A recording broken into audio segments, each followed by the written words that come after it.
तवक्कल तो अलैका या रब्बुल आलमीन। हाँ, उसके बारे में बिहाइंड द कर्टन्स तो बहुत भाग दौड़ हो रही है, लेकिन सामने से कोई ऐसी चीज नहीं आ रही कि जो मैं आप लोगों को बता सकूं कि उसमें कुछ विजुअल तब्दीली का कहीं से भी कोई इंडिया मिल रहा हो। अगर आप हमारे ये पिछले लेक्चर सुन लें तो उसमें आपको बहुत ज्यादा तफसील मिल जाएगी इंशाल्लाह। खास तौर पर जो सबसे पहला वाला था उसके टाइटल भी कुछ इसी तरह से था, बहरान मंजूर 62 सीटें नामंजूर, और फिर जमहूरियत की खूबसूरती पाकिस्तान के लिए रहनुमाई। इसके अंदर खासी तफसील है। और फिर द आवर ऑफ स्वीडन, उसमें बेसिकली 3 वीडियोस हैं, एक मुकम्मल है, बड़ा है, और दूसरे के 2 सेक्शन हैं। तो अगर इतना इंटरेस्ट है जितने मेरे पास सवालात आ रहे हैं तो पहले आप लोग अगर उसे सुन लें तो इनमें से बहुत सारे सवालों के जवाब पहले हम दे चुके हैं। ठीक है, बहुत अच्छा लग रहा है कि आप लोगों को जितनी दिलचस्पी है इस वक्त हुकूमती मामलात से मुताल्लिक, कतई नजर इसके कि वो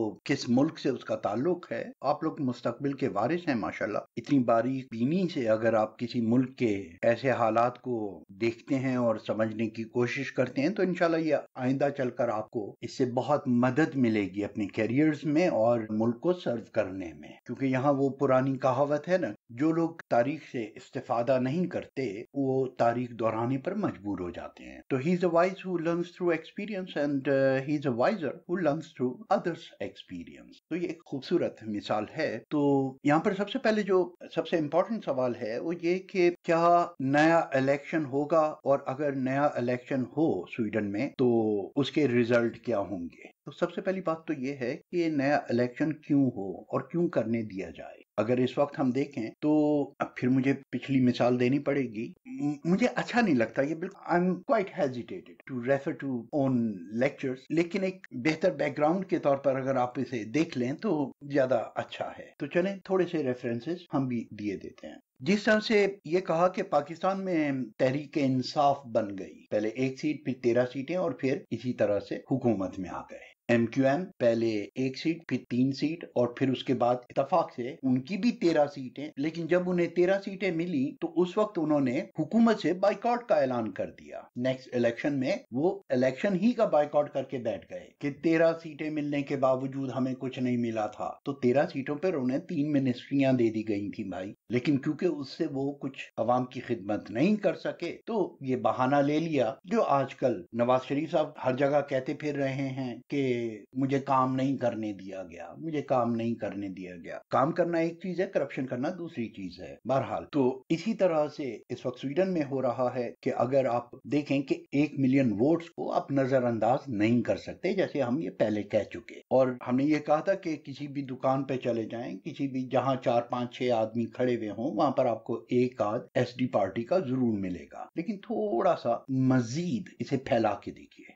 वोटर जो है वो कम से कम 18 बरस का है, और हर वोटर अकेला तो नहीं है, उसके आगे पीछे छिस स्टेड जिसे कहते हैं, खामोश सहारा, ठीक है ना, खामोश हमायती, जो वोट नहीं दे रहे, वोट की एज में नहीं है या किसी और पार्टी से भी ताल्लुक हो, तो हर वोटर के पीछे 2-3 लोग जरूर होते हैं। तो इससे आप अंदाजा लगाइए कि ये 1 मिलियन वोट जो हैं ये कम से कम 7 लाख घराने तो होंगे। और अगर सिर्फ हम 2 गिने, 2 लोग फी वोटर, एक वोटर के पीछे एक खामोश या 2 वोटर के पीछे एक खामोश, तो इसका मतलब ये हुआ कि कम से कम 1/3 की पॉपुलेशन तो इनके पीछे है ना। तो ये 1 मिलियन नहीं है, ये 2 और 3 मिलियन और 4 मिलियन तक पहुंच जाता है मामला। और टोटल कितने हैं आप? 9 मिलियन। तो ये एक बहुत बड़ी ताकत है जिसे नजरअंदाज नहीं किया जा सका। और हमारे जो स्पीकर हैं आंदर्स नोर्लेन साहब, वो बारहा कह चुके हैं कि मैं नहीं चाहता कि ऐसी हुकूमत आए, मेरी पार्लियामेंट ऐसी हो जिसमें टॉलरेंस ना हो। तो उसको वो पहले ही रद्द कर चुके कि मैं नहीं चाहता कि 50-50 का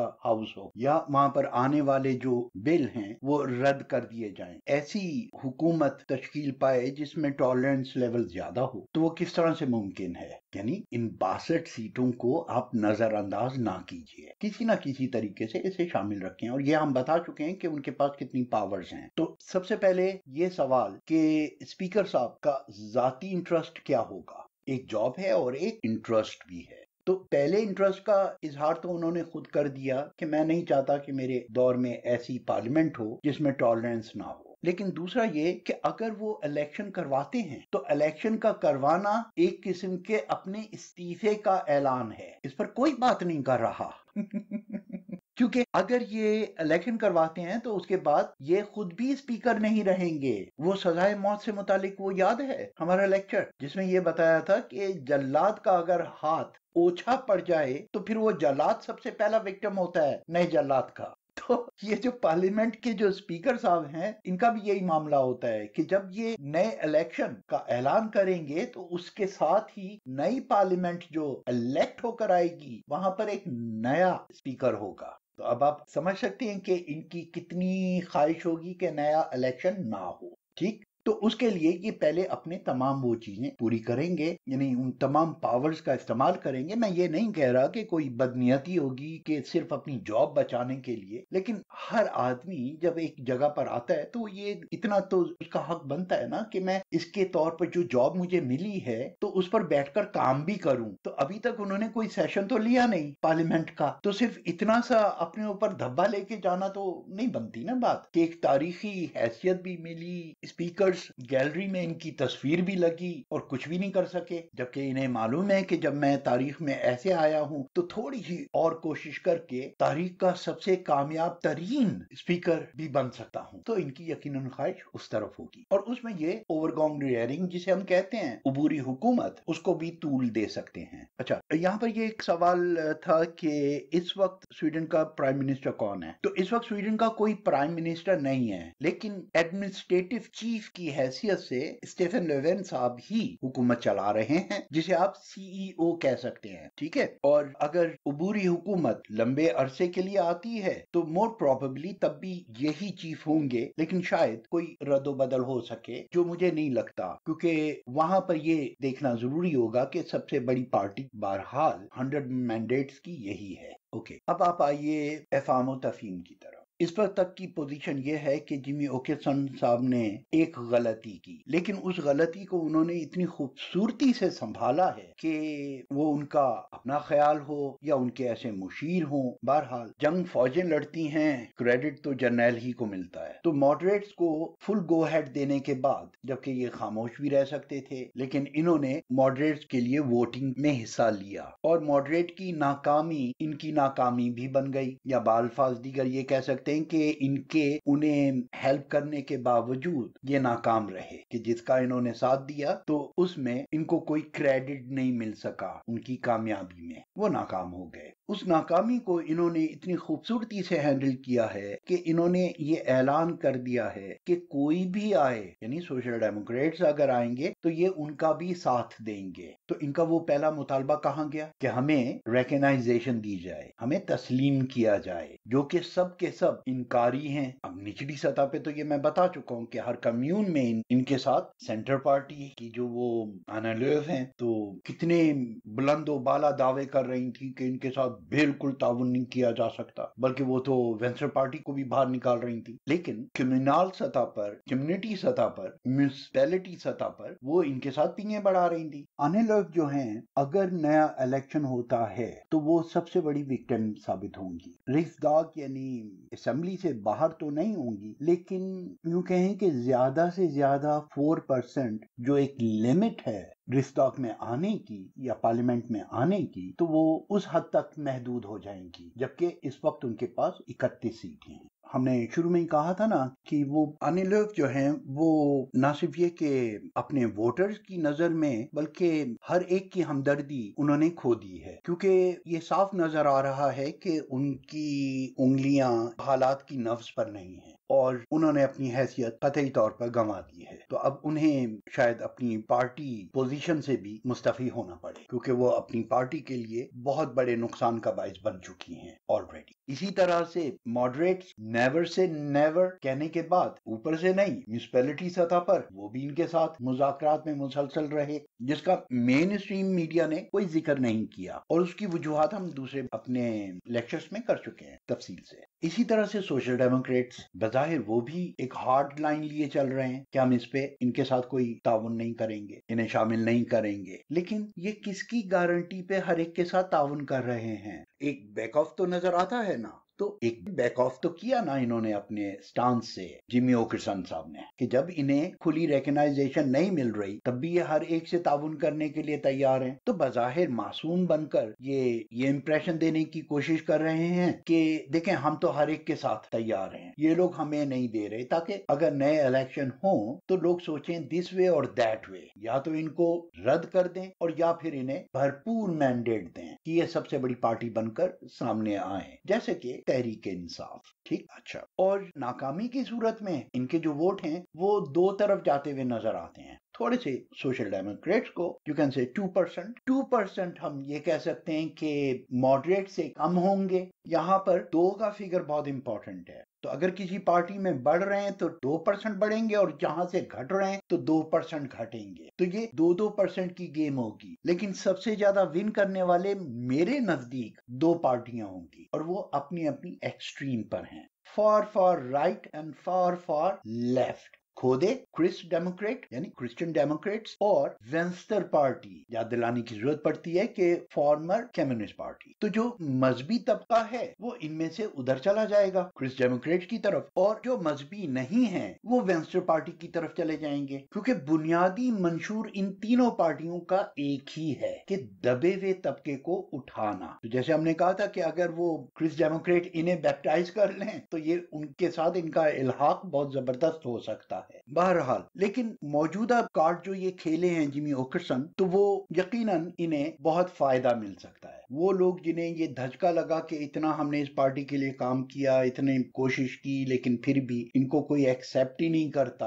तो वो 2% जो लोग पीछे हटते तो इसी तरह से बढ़ने के भी चांसेस हैं। और वो इनकी इस हार्ड लाइन करख्तगी में जो एकदम जिसे कहते हैं ना कि बीबा बच्चा, बीबा पुत्र है ना, गुलीग मासूम सा कि मैं तो हर एक के पास जाता हूँ, कोई मेरा साथ नहीं देता, तो वो ये पोजीशन जब उसने इख्तियार की है क्योंकि उसे अपनी गलती का एहसास हुआ, उसे मॉडरेट के साथ इस तरह से एकदम कूदना नहीं चाहिए था, न्यूट्रल रहता, पीला बटन दबाता। लेकिन जब उसने यस में कर दिया तो अब उसे हर एक के साथ यस में रहना पड़ेगा, ताकि ये दिखाए कि जी हम तो इफाम तफहीम के लिए तैयार हैं, तो हम तो हार्डलाइनर है ही नहीं। जैसे मैंने पहले कहा था कि इमिग्रेंट्स के खिलाफ उनका जो तर्ज अमल है बयानात में, इलेक्शन के बाद वो नरम पड़ता चला जा रहा है। अब वो ये कहते हैं कि इन लोगों को स्वीडन में आने से पहले ही इनकी हेल्प कर दी जाए, जो कि ऑलमोस्ट एक नामुमकिन सी बात है। लेकिन दरवाजे बंद करने का जो जवाब दे रहे हैं कि एक ये कि हम उन्हें बिल्कुल भूल नहीं रहे, वो जहां पर हैं इमिग्रेंट वहीं पर उन्हें यहाँ का वीजा देने के बजाय वहीं पर उनकी कुछ हेल्प की जाए डिप्लोमेटिक तरीके से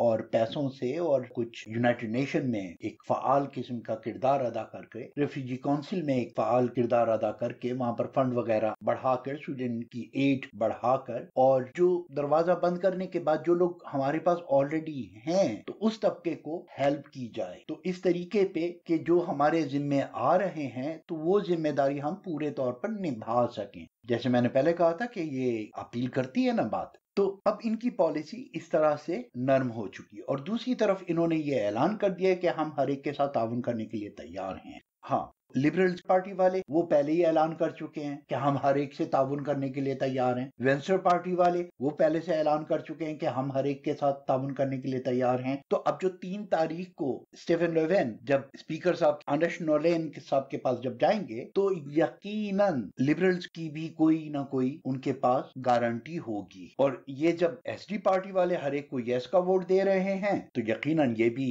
हमारे स्पीकर साहब का एक कारनामा है। और जैसा कि ये कहते हैं कि इन्हें कुछ इशारे तो मिले हैं, तो वो यकीनन इशारे स्पीकर साहब के जरिए इन्हें बड़ी पार्टियां दे रही हैं। क्योंकि जैसे मैंने पहले कहा था कि स्पीकर साहब, अगर मैं स्पीकर होता तो मैं कभी भी ये बर्दाश्त ना करता कि मैं एक ऐसी पार्लियामेंट में बैठूं जहां 1 मिलियन वोटर्स को रिजेक्ट कर दिया जाए। नहीं, उनकी रिप्रेजेंटेशन है और एक बड़ी तादाद में है। जाए कि जमहूरियत का मतलब ही ये है कि जमहूर की आवाज का ख्याल रखा जाए और उनके एहसासात को पजराई मिले। तो मेरे ख्याल में 3 तारीख के बाद 4 दिन मजीद होंगे जिसमें स्पीकर साहब पार्लियामेंट में ये ऐलान करेंगे कि वोटिंग हो, और मेरा ख्याल है कि हमारा ये क्राइसिस खत्म हो जाएगा, क्योंकि इससे आगे इसके तूल खींचना बनता नहीं। और अगर ये ऐसा नहीं होता तो नए इलेक्शन बहरहाल जाती तौर पर मैं नहीं देख रहा, ऑल्दो कि एक बहुत पॉपुलर बिलीफ के खिलाफ बात कर रहा हूं मैं, लेकिन मुझे नहीं लगता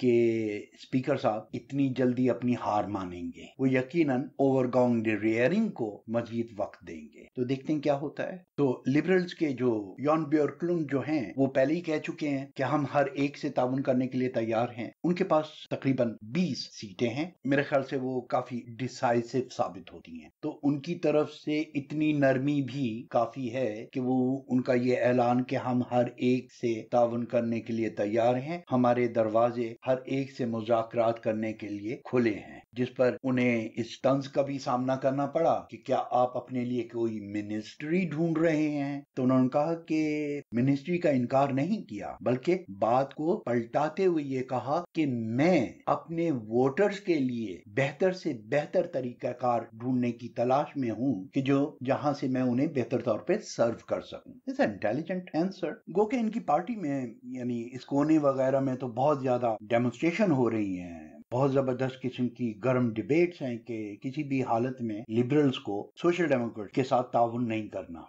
जबकि लिबरल्स के कुछ लोग हैं जो नहीं चाहते कि एसडी के साथ ताउन किया जाए, और वो इस बात पे बड़े सख्त हैं कि एसडी के साथ किसी भी हालत में ताउन नहीं करना। तो लेकिन यहाँ पर एसडी के साथ ताउन करने का डायरेक्ट तो कोई मुआहदा नहीं कर रहा। तो ये जॉन ब्योर्कलुंड जो हैं वो अगर सोशल डेमोक्रेट्स के लिए नरम गोशा रखते हैं तो सोशल डेमोक्रेट्स की हुकूमत कायम हो जाती है। अच्छा, दूसरी तरफ इस कोने में सोशल डेमोक्रेट्स जो हैं वो ये डेमोन्स्ट्रेशन कर रहे हैं और खुलकर सामने आ गए कि किसी भी हालत में एसडी पार्टी के साथ हम ताउन नहीं करेंगे। अच्छा, उसका काउंटर पार्ट जो है स्टॉकहोम में रहने वाले जो सोशल डेमोक्रेट्स हैं वो उलट के नहीं, हमें हर एक के साथ ताउन करना चाहिए। लेकिन ये दोनों मोबाइल से जो हैं ये अपनी अपनी जगह पर एक नूरा है, इनका हकीकत से कोई ताल्लुक नहीं है, इसलिए कि डायरेक्ट एसडी पार्टी के साथ कोई मुआहदा नहीं हो रहा। बराह रास्त उनका मुआहदा हो रहा है किससे? स्पीकर से। स्पीकर उन्हें गारंटियां दे रहे हैं बिहाइंड द कर्टन्स, और इसीलिए वो हर एक के साथ ताउन करने के लिए तैयार हो गए हैं। अब आप ये तो नहीं कह सकते कि जो हमें वोट दे रहा है आप उसका वोट हमारे हक में मत गिने। ना ऐसा कोई कानून है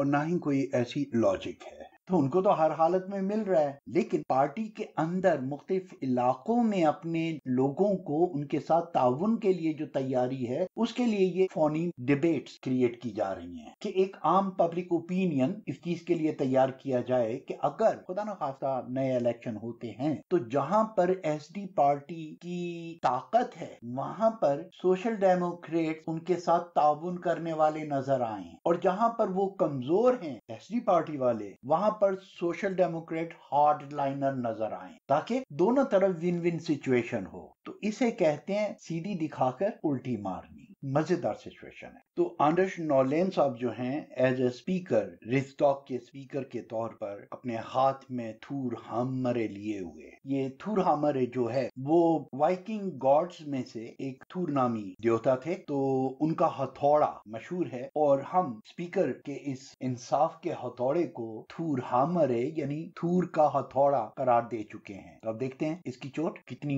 गहरी चोट लगा सकते हैं, ये देखना भी बाकी है। And never underestimate the power of Thor hammer. एक क्विक नजर बाकी पार्टियों पर या पार्टी पोजीशंस पर। अगर नए इलेक्शन होते हैं तो क्या पोजीशन हो सकती है, ये हम पहले बता चुके कि 2 विनर निकलकर सामने आ सकते हैं एसजी पार्टी के अलावा। ठीक है, इनके साथ तो यही मामला होगा, तख्त या तख्ता वाली बात। लेकिन बाकी जो 2 पार्टियां हैं वो क्रिस डेमोक्रेट जिनके पास इस वक्त 22 सीटें हैं और वेंस्टर पार्टियत जिसके पास 28 सीटें हैं। तो ये 2 पार्टियां बहुत तेजी से बढ़ सकती हैं। और इनको सीटें कहां से मिलेंगी? जी हाँ, इनको मिलेंगी ये 31 सीटें जो आने लोव के पास हैं, यानी सेंटन पार्टी की तरफ से, जो अपनी हैसियत बिल्कुल ही खो चुकी हैं। और दूसरा धक्का पड़ेगा मिलियो पार्टी को, इसलिए कि उनके पास 16 सीटें हैं लेकिन वो बिल्कुल खामोशी इख्तियार किए हुए हैं। ये वही पार्टी है जिसके बारे में हमने कहा था, नाते नाते और शाते, जो मौजूदा हालत में अनिलोव के लिए